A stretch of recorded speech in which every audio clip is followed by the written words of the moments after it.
Hello everyone, welcome to कक्षा 13। Friends, जैसा कि आपको पता है, मध्य प्रदेश के व्यापम बोर्ड ने अर्थात जिसका अब नाम मध्य प्रदेश ESB रख दिया गया है, एम्प्लॉयज़ सिलेक्शन बोर्ड ने एक नई वैकेंसी का अनाउंसमेंट किया है और वो वैकेंसी आई है मध्य प्रदेश के पुलिस डिपार्टमेंट के अंतर्गत आरक्षक की। इसका मतलब ये जो वैकेंसी है ये है आपकी मध्य प्रदेश पुलिस कांस्टेबल की। क्लियर? 2023 में जिसका आपको बहुत दिनों से इंतजार था, जिस वैकेंसी का आप वेट कर रहे थे कि ये वैकेंसी कब अनाउंस होने वाली है, अब वो वैकेंसी आपके सामने है।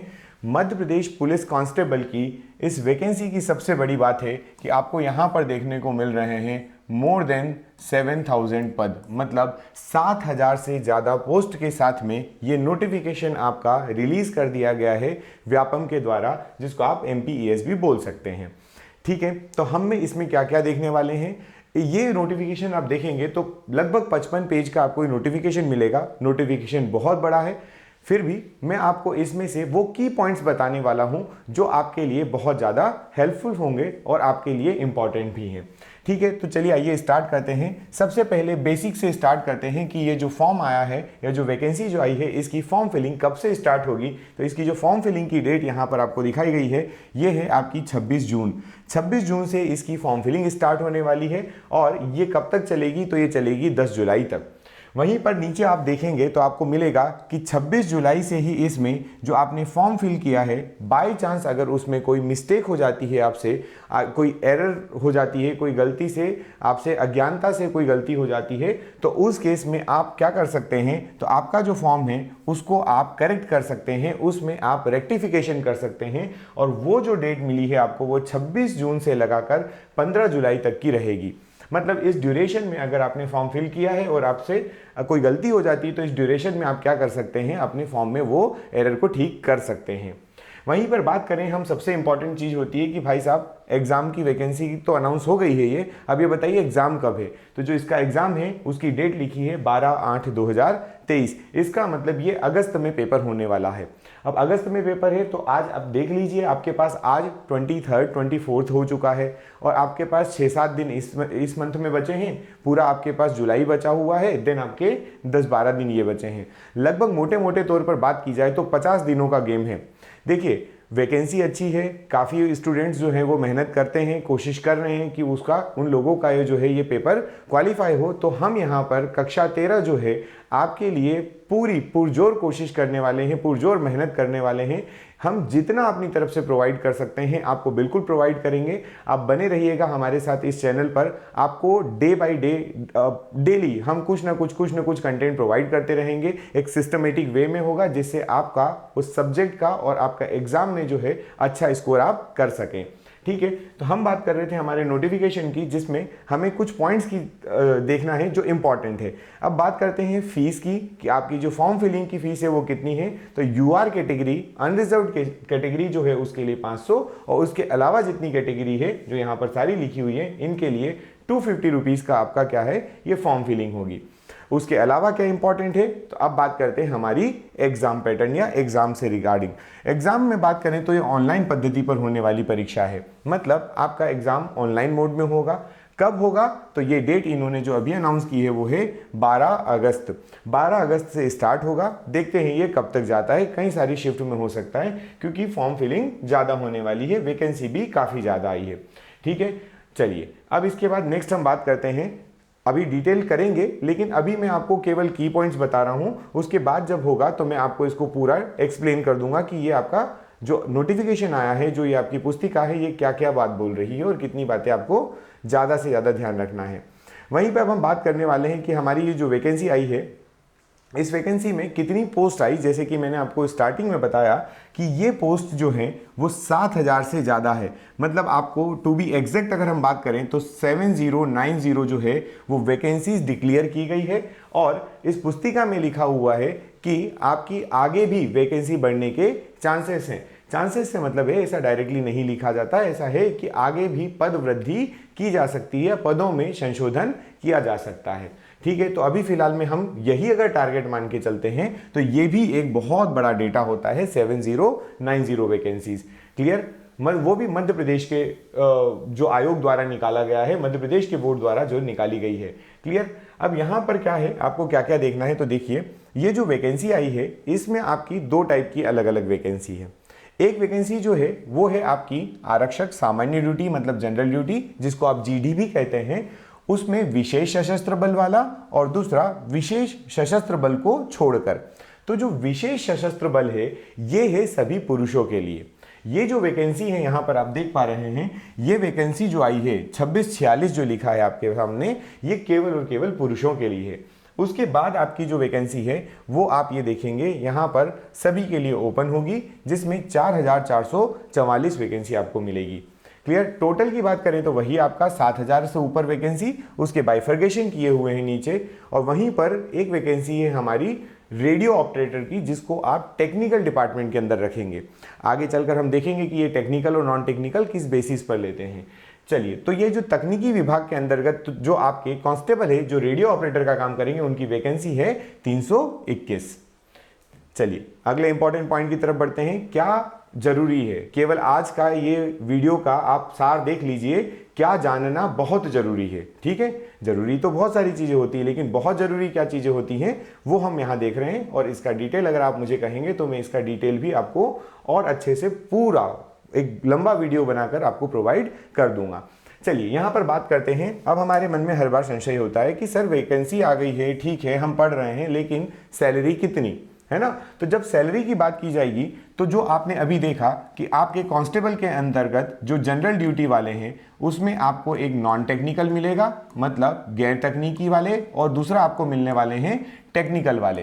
तो ये जो दोनों पद हैं, टेक्निकल के हों चाहे नॉन टेक्निकल के हों, इनका जो वेतनमान है मतलब जो सैलरी है वो कहाँ से स्टार्ट होती है, तो स्टार्ट होती है 19,500 से, और ये कहाँ तक जाती है, तो ये जाती है 62,000 मतलब 62,000 तक। लेकिन ये 62,000 जब आप एक्सपीरियंसड हो जाते हैं तब आपको मिलती है। अभी फिलहाल में आप अपना डेटा ये याद रखिए कि आपको लगभग 19,000 सैलरी मिलने वाली है।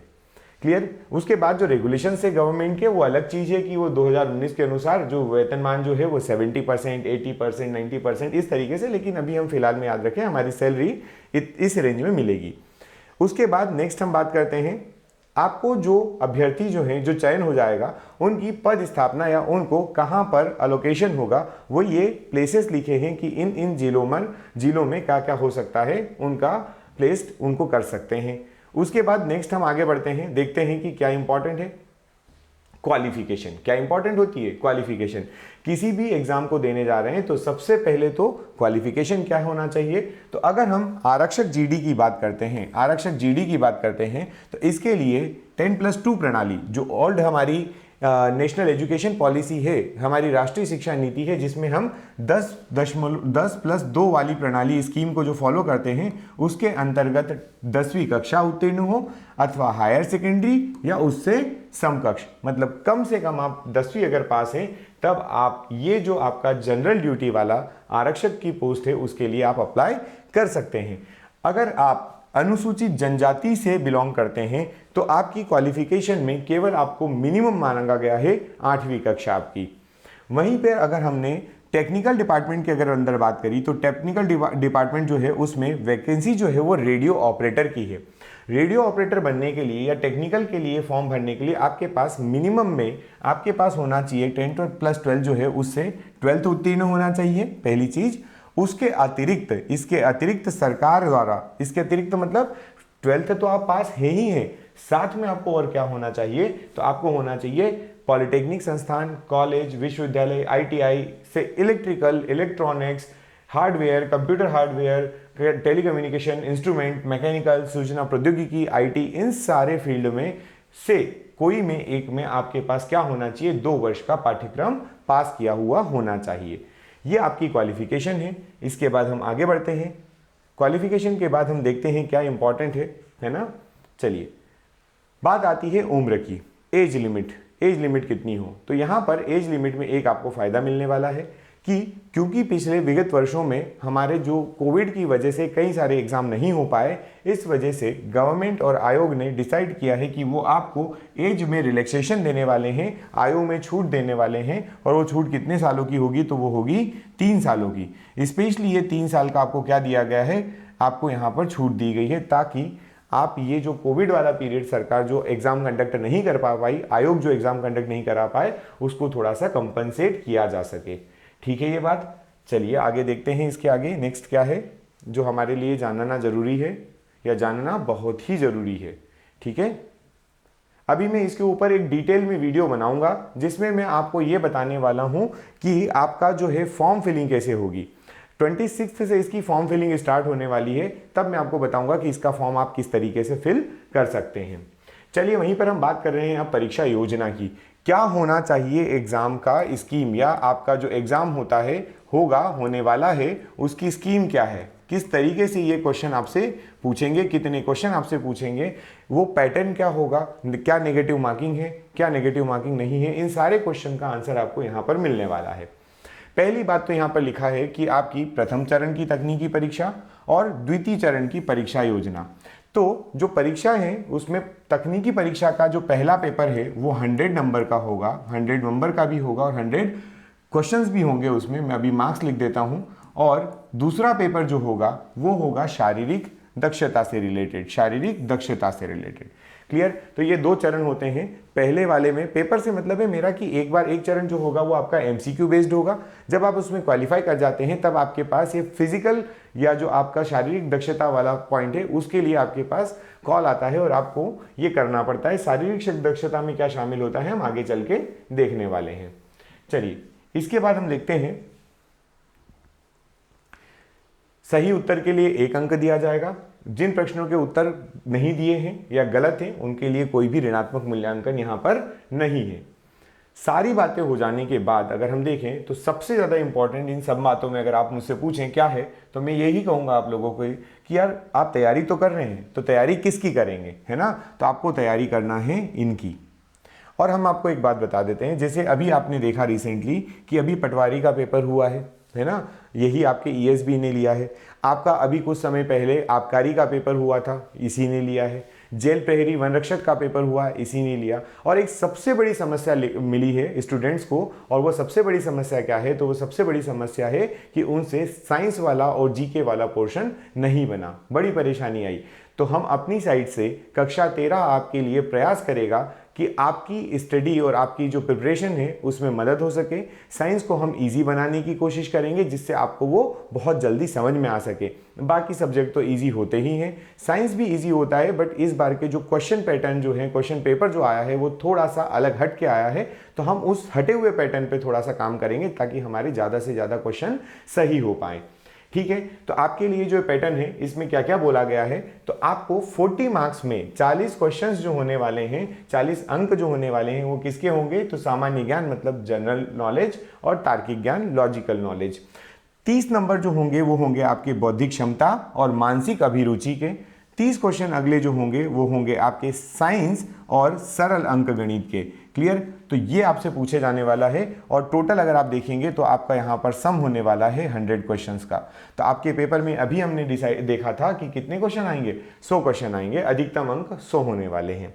वहीं अब आगे बढ़े, इसके बाद क्या इंपॉर्टेंट है ज़्यादा, तो वो देखते हैं हम, है ना। ये टेक्निकल के लिए दिया हुआ है। अब शारीरिक दक्षता की बात आती है। शारीरिक दक्षता में आपके पास क्या होना चाहिए, ठीक है। तो शारीरिक दक्षता में अगर आप देखेंगे तो ये है शारीरिक मापदंड परीक्षण।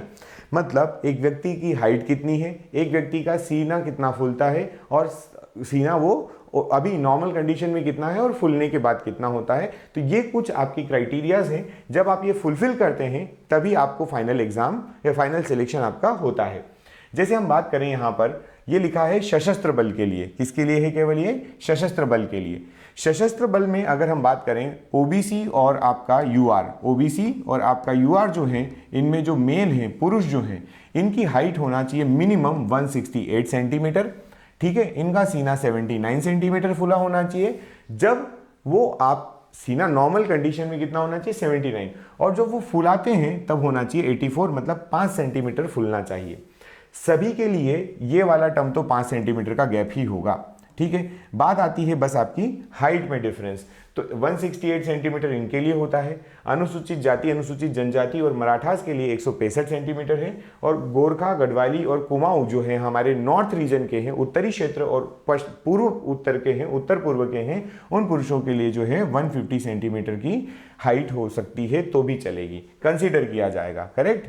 चलिए इसके बाद नेक्स्ट आगे बढ़ते हैं हम, और क्या इंपॉर्टेंट है वो देखते हैं। ये लिखा है अन्य सशस्त्र बलों को छोड़कर, ऊपर वाली क्वालिफिकेशन में जो क्वालिफाई कर रहा है उनको छोड़कर, ये क्राइटेरिया याद रखना है, देखना है। फिर आपका एक होता है क्या यहाँ पर, स्वास्थ्य मापदंड परीक्षण। आपकी क्या चेक की जाएगी, आपकी हाइट चेक की जाएगी, यहाँ पर आपका सीने का फुलाव चेक किया जाएगा पुरुषों के लिए। फिर उसके बाद आपका है विजन। ठीक है, तो विजन की बात करें हम यहाँ पर, अगर विजन की बात करें तो विजन में आपकी एक आंख में बिना चश्मे के 6/9 और दूसरी आंख में बिना चश्मे के 6/12 का विजन होना जरूरी है, तभी आपको ये फाइनल सिलेक्शन देंगे। ठीक है, ये कंडीशन है ना, ये चेक होता है। चलिए नेक्स्ट आगे बढ़ते हैं, और क्या क्वालिफिकेशन होना है। तो देखिए, अभ्यर्थी का शरीर किसी भी प्रकार से अपंग नहीं होना चाहिए, ये भी एक उन्होंने क्वालिफिकेशन में मेंशन किया है। चलिए इसके बाद और क्या जानना सबसे जरूरी है उस पर आते हैं हम।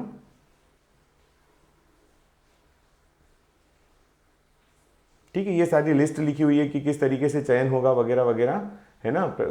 वेटिंग लिस्ट का क्या होगा, वेटिंग लिस्ट को कैसे सॉर्ट आउट किया जाता है, वो बातें लिखी हुई है। मैं अब आपको यहाँ पर बताने वाला हूँ, ये अंतिम चयन के बारे में लिखा हुआ है। मैं आपको इस पूरी आपकी जो पुस्तिका है ना, इसकी मैं हाईलाइट बताना चाह रहा हूँ। पहले मैं चाहता हूँ कि आप वो देखो ताकि आपको पता चले कि क्या मामला है। एक जो बीच में चीज़ आई है उसको समझिएगा यहाँ पर, कि शारीरिक दक्षता है ये 100 नंबर की है। कितने की है? 100 नंबर की। मतलब आपकी जो फिजिकल कैपेबिलिटी जो आप वहाँ पर आपसे पूछा जाएगा उसमें 100 नंबर आपको प्रोवाइड किए जा सकते हैं ज़्यादा से ज़्यादा।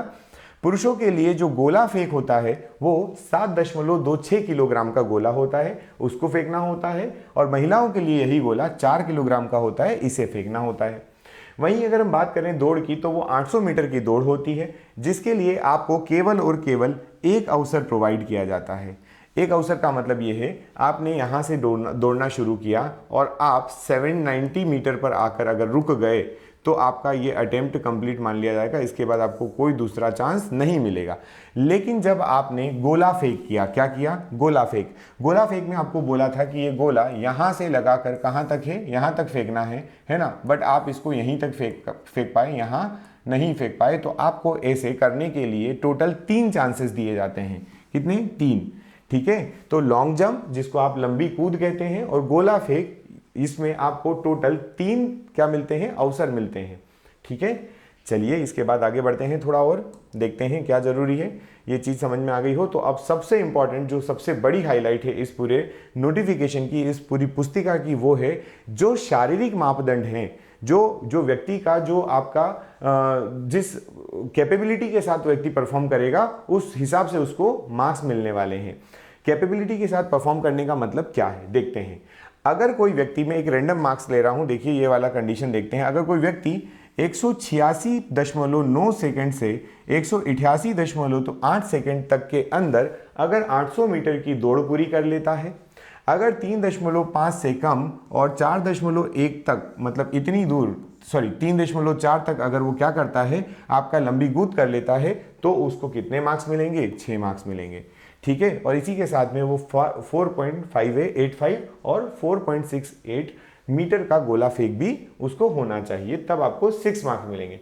ये इस बार इन्होंने बहुत बढ़िया तरीके से लिख कर दिया है कि आपको कितने मार्क्स मिलेंगे, पूरी ट्रांसपेरेंसी है। अगर आपने दौड़ लगाई है, आपको टाइम पता है, लंबी कूद आपकी हुई है, आपको डिस्टेंस पता है, गोला फेंक आपने कितनी दूर फेंका ये पता है, तो आपको ये पता होगा कि आपको इसमें से कितने नंबर मिलने वाले हैं। और इसी तरीके से ये अंकों का सिलसिला जो है कहाँ तक चलेगा, तो जो आपकी दौड़ है इसमें आपको मैक्सिमम 40 नंबर मिल सकते हैं, लंबी कूद में आपको मैक्सिमम 30 नंबर मिल सकते हैं, और गोला फेंक में आपको मैक्सिमम 30 नंबर मिल सकते हैं।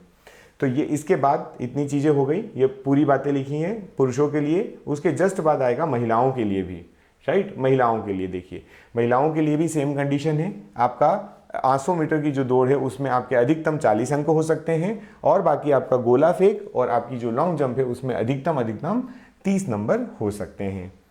चलिए आगे बढ़ते हैं। अब ये तो वही वाली बात है पूरी जो हमने अभी पढ़ी है, और ये वाला भी पॉइंट है हमारे पास, है ना। हम ये नोटिफिकेशन देख रहे हैं और इसका जो एग्ज़ाम होने वाला है वो एग्ज़ाम होगा अगस्त में।